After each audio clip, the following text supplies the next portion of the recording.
All right, what is going on, guys? So Apple has announced that they have a high-yielding savings account at a rate of 4.15% with no fees and no minimum balance required. But there has to be a catch to this, like our sponsor for today, nobody.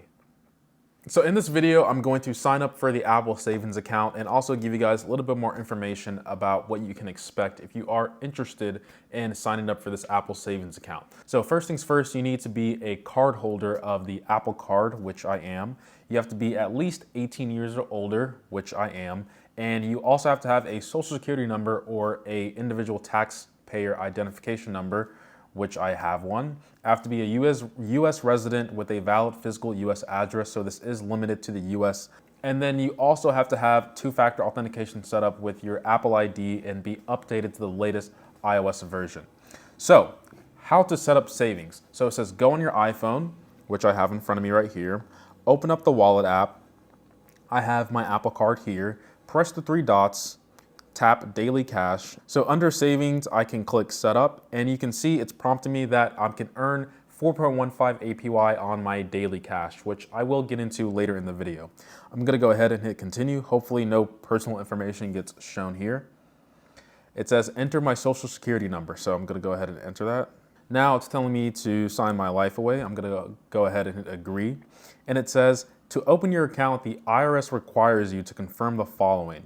Have you been notified that you're subject to backup withholding by the IRS? No. Confirm and open account. So right now it's submitting my application to Goldman Sachs, which is interesting because Goldman Sachs has their own high yielding savings account as well. And they are only offering 3.9%, but Apple is able to offer 4.15%. So it says, congratulations. I don't know why I just brought that bottle out here, but yeah, Goldman Sachs Engineering. No, I don't work at Goldman Sachs. All right, so I've officially set up my savings account. So now I actually want to deposit money into the savings account itself. Now, it says when you open savings, you agree to automatically deposit daily cash that you earn into your savings account. So for example, if I were to go buy groceries with my Apple Card, 2%, since I'm using Apple Pay, goes into my daily cash, but it's actually going to my savings account. So it's nice that Apple is giving people the option to, I guess, whenever they're spending their card, the daily cash is actually accruing interest as well over the span of a year. So that kind of goes hand in hand of being within the Apple ecosystem. But regardless, let's go ahead and deposit some money in here. So I'm going to click on the button on the top right and click account details. And I have all my available options here. I'm going to select add money. And what I'm going to do for the sake of comparison, I'm just going to deposit, I don't know, $2,500, and I can choose from the accounts I have linked to my wallet or my phone for now. So I'm just going to confirm that. It says transfers take typically between 1 to 3 business days. So it says done. And right now it's showing that my balance, well, the pending balance is going to be $2,500.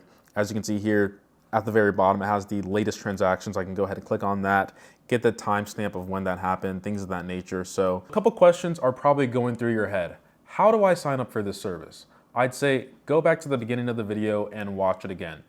Now, if you are an Apple user, but you don't have an Apple Card, I would say it's probably not worth it, and here's why.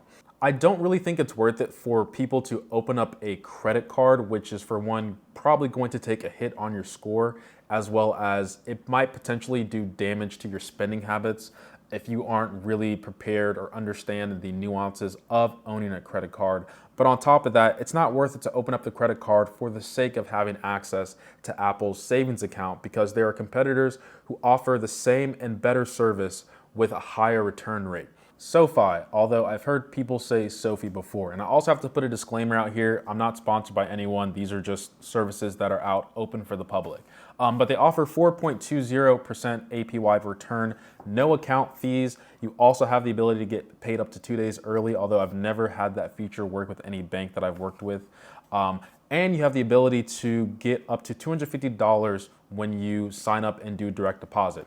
However, please keep in mind for advertisements like this that you click these asterisk next to it, because in order to get this $250, you have to deposit at least $5,000 or more into the account.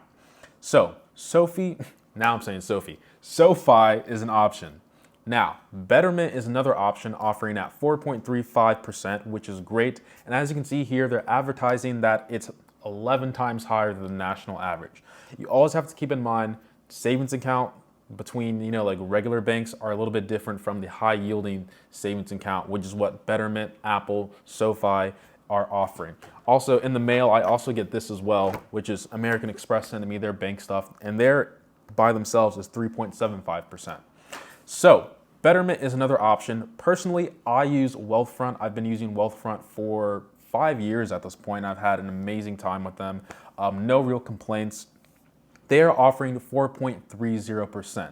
The next service is Platinum Savings, and I think this might be one of the highest high-yielding savings account I've seen. And I would say this is probably the best option if you have $5,000 on hand and you just want to earn up to 5% interest on it. And it's simply because you have to have a balance of $5,000 or more into the account and a minimum opening of $100 in order to take advantage of that 4.75%. If it's less than that, you basically go down to the national average of 0.25%. But overall, I would say Apple's offering isn't too bad, but once again, there are already options out there for people.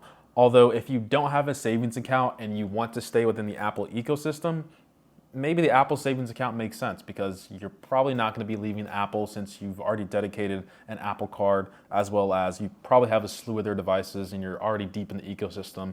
You might as well stay in that as well. So with all that being said, guys, hopefully you found this video informative on the new Apple savings account. If you have any questions, please let me know down in the comments below.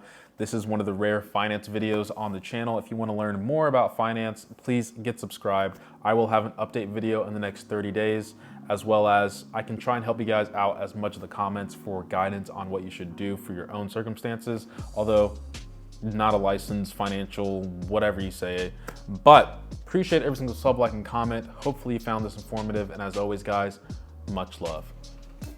Goldman Sachs Engineering. I don't work there, just saying.